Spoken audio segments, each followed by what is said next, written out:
Right, guys. So I'm going to be reviewing my own CV that I wrote 4.5 years ago. And this is the CV that helped me get multiple interviews, including at MBB, and ultimately allow me to get a job in strategy consulting. There are three pillars that I'm going to be talking about today within the CV, and I'm going to be ranking them out of five.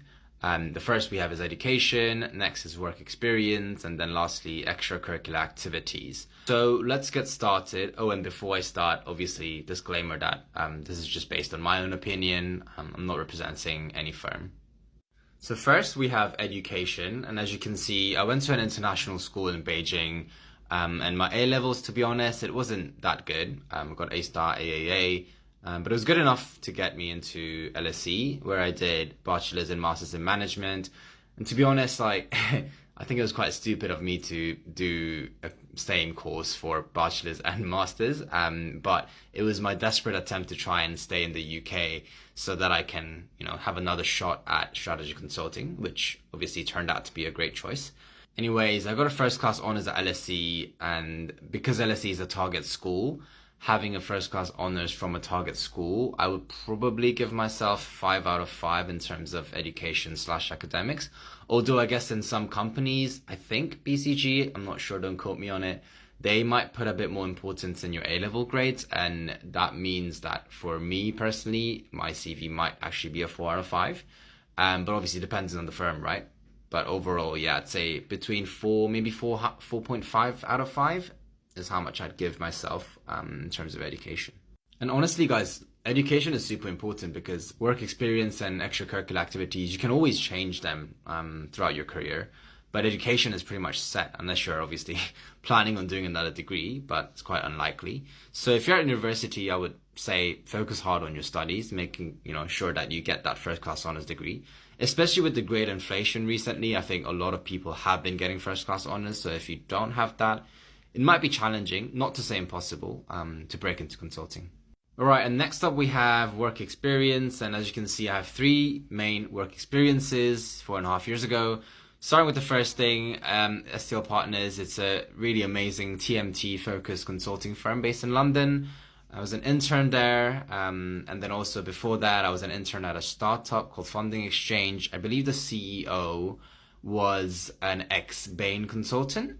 So there I definitely learned a lot about how consultants do their work and how they think and how they act, which I believe helped me quite a lot in my interviews. And then lastly, I have this CVA internship that I did in Seoul, which is a French consulting firm.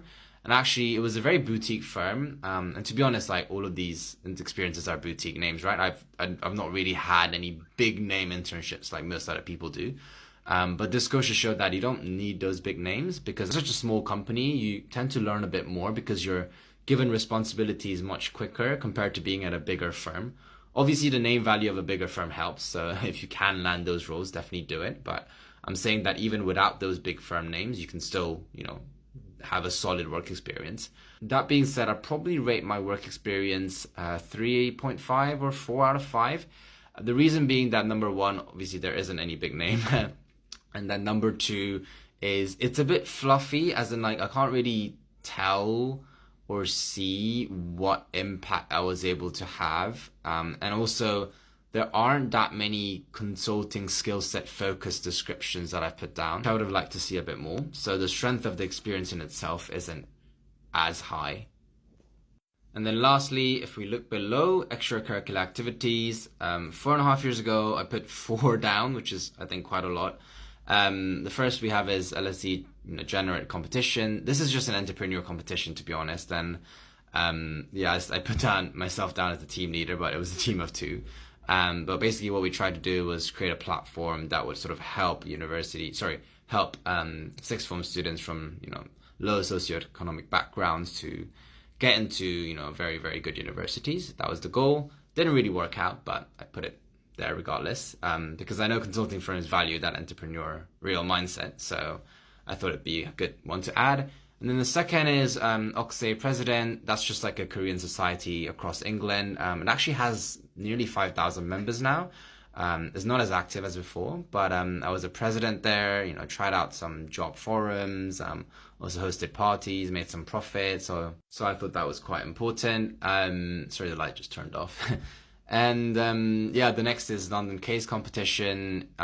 We came second.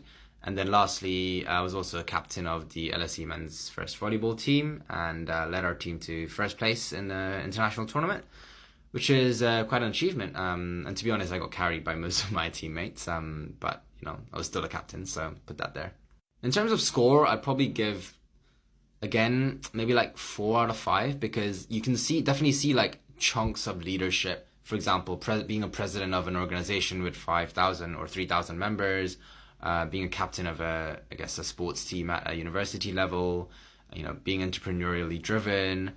So these things combined, I think, yeah, definitely 4 out of 5. The reason why it's not a 5 out of 5, I'd say, is there's not that one thing that really stands out that makes people go like, wow.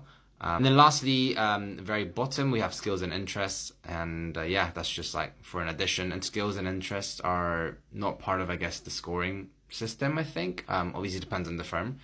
And it's more for like a conversation starter, right? Because if you have something that you want to bring out a bit more or showcase your characteristics, I think it's a good section to put your sort of interest in.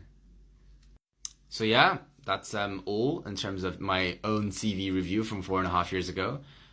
Because I got 5 in education, 4.5 in education, 3.5 in work experience, and then 4 in extracurricular activities. Overall, that's 12 out of 15. For example, obviously it's an arbitrary scale that I just made up. So yeah, I think 12 out of 10, 12 out of 15, you probably would pass, from just based on my own knowledge. But yeah, I hope this was helpful.